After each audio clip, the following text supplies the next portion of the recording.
नमस्कार मित्रों, स्वागत है आपका हमारे हिंदी यूट्यूब चैनल भक्ति में ही शक्ति है में। आज के इस वीडियो में हम लोग बात करेंगे कि राधा जी से भगवान कृष्ण ने शादी क्यों नहीं की। आखिर क्या कारण था जिसकी वजह से भगवान कृष्ण ने राधा से शादी नहीं की। मित्रों, भगवान कृष्ण ने राधा से विवाह नहीं किया, इस बात के पुराणों में उल्लेख तो दिया गया है, लेकिन इसके अलग अलग कारण बताए गए हैं। पौराणिक कथाओं के अनुसार भगवान कृष्ण एक कुशल कूटनीतिज्ञ थे, लेकिन राधा तो वह दीवानी थीं जिसे केवल प्रेम ही प्रेम समझ में आता था। कहा जाता है कि भगवान कृष्ण और राधा की प्रेम कहानी तो बचपन में ही शुरू हो गई थी।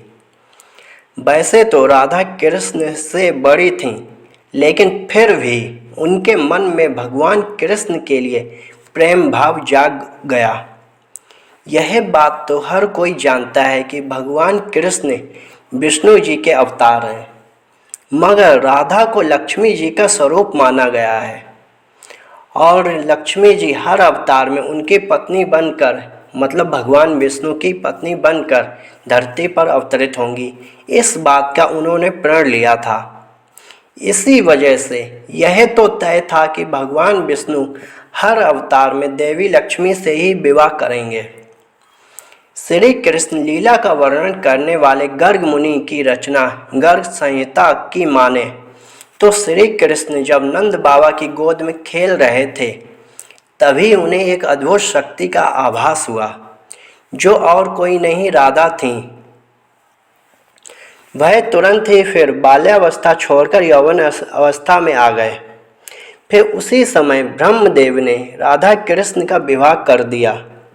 उसके बाद वह सामान्य हो गया, मतलब सब सामान्य हो गया। मेरे कहने का मतलब है कि जब राधा जी उनका आभास हुआ भगवान कृष्ण को, और फिर भगवान कृष्ण युवावस्था में आ गए और फिर उन दोनों का ब्रह्मदेव ने विवाह करा दिया। उसके बाद सब कुछ सामान्य हो गया पहले जैसा।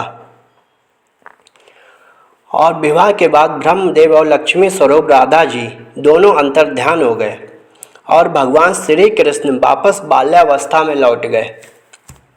दूसरे उल्लेख में एक तरफ राधा से विवाह के लिए भगवान कृष्ण का आग्रह था, मतलब कृष्ण भगवान ने यशोदा से आग्रह किया था कि राधा से विवाह के लिए।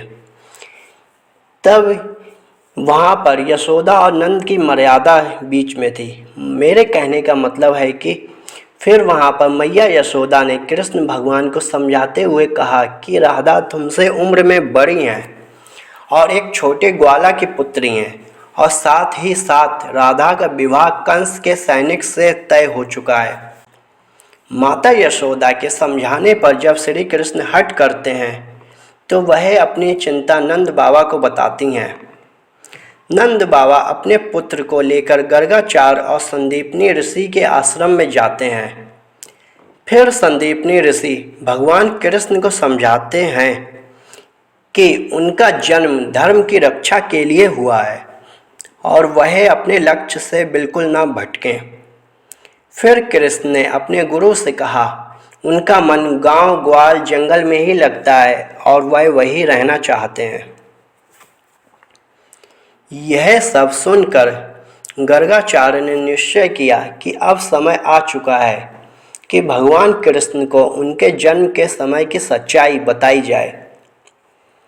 गर्ग आचार्य ने कृष्ण को उनके जन्म का राज बताते हुए कहा कि वह यशोदा और नंद बाबा के पुत्र नहीं हैं और उनका उद्देश्य संसार में धर्म की स्थापना करना है।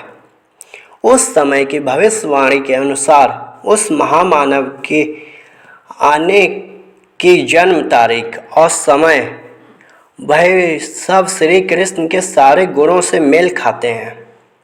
यह सब सुनकर भगवान श्री कृष्ण चुपचाप उठे और धीरे से गोवर्धन पर्वत की ओर चल पड़े। पर्वत की सबसे ऊंची चोटी पर पहुंचकर वह आकाश में डूबते सूर्य की तरफ देखते रहे। काफ़ी घंटे बीतने के बाद जब वह नीचे उतरकर आए तो वह पूरी तरह से बदल चुके थे। लोग उनको एक नए तरीके से देख रहे थे और उनके चरणों में गिरकर उनका नमन कर रहे थे। गांव वालों के प्रेम का सम्मान करते हुए और अपने जीवन के उद्देश्य को पूरा करने से पहले एक आखिरी बार उन्होंने एक भव्य रासलीला का आयोजन किया, जहां उन्होंने खूब रास रचाया और कमर से बांसुरी निकालकर राधा को देते हुए बोले, यह बांसुरी अब तुम्हारी हुई। आज के बाद मैं कभी बांसुरी नहीं बजाऊंगा। राधा समझ चुकी थी कि कृष्ण हमेशा के लिए धर्म के पथ पर निकल चुके हैं और फिर राधा ने कृष्ण को गले लगाकर विदा कर दिया। उसके बाद भगवान कृष्ण द्वारका से कभी लौटे ही नहीं। राधा और कृष्ण इसलिए शादी नहीं कर पाए। एक और पौराणिक मान्यता यह भी है कि राधा और रुक्मिणी एक ही थीं। जैसे राधा कृष्ण के प्रेम में लीन थीं, वैसे रुक्मिणी भी कृष्ण को अपने पति के रूप में पाने के लिए सपने देखती थीं। लेकिन रुक्मिणी के भाई ने उनका विवाह कहीं और तय कर दिया था।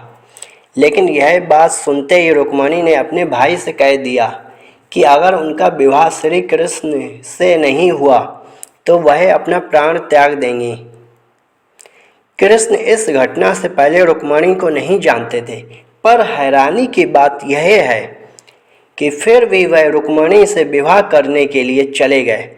इसका कारण यह था कि राधा को रुक्मिणी का आध्यात्मिक अवतार माना जाता है।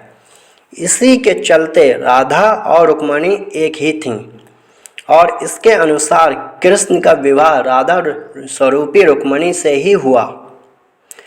अब आप जिस भी पौराणिक कथा की माने तो सरल शब्दों में यही बात है कि राधा और कृष्ण का विवाह सीधे तौर में नहीं हुआ, परंतु दोनों ने एक दूसरे से ही जीवन भर प्रेम किया और संसार में अमर प्रेम की मिसाल बन गए। मित्रों, अब तो आप समझ ही चुके होंगे कि भगवान कृष्ण ने राधा से विवाह क्यों नहीं किया।